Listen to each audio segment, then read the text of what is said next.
আমাদের কল্যাণপুর অঞ্চলে সভাপতি শ্রী সুশান্ত কুমার মহাশয়, যিনি আমাদের সকল সদস্যকে পাখির চোখের মতো আগলে রাখেন, এবং উপস্থিত আছেন আমাদের কল্যাণপুর অঞ্চলের প্রধান অনামিকা সর্দার মহাশয়া, উপস্থিত আছেন আর এক সদস্য এবং উপপ্রধান।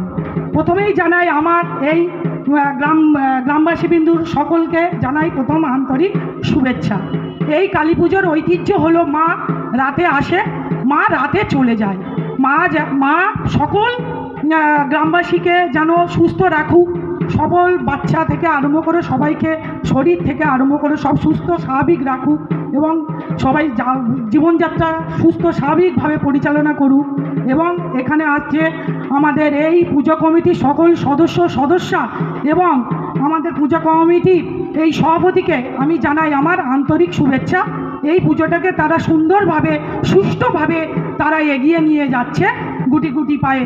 এই পুজো অনেক দিন আগে শুনলাম আমার দাদার কাছ থেকে, এই পুজো অনেক দিন আগে থেকেই আরম্ভ হয়েছে, এবং এর দীর্ঘায়ু কামনা করি। সুষ্ঠুভাবে এই পুজো যাতে সম্পাদক হয়, তাতে আমি এই শুভ পুজোর সুস্থ কামনা করি। এই বলে আমি আমার ছোট্ট বক্তব্য শেষ করলাম। ধন্যবাদ ওনাকে।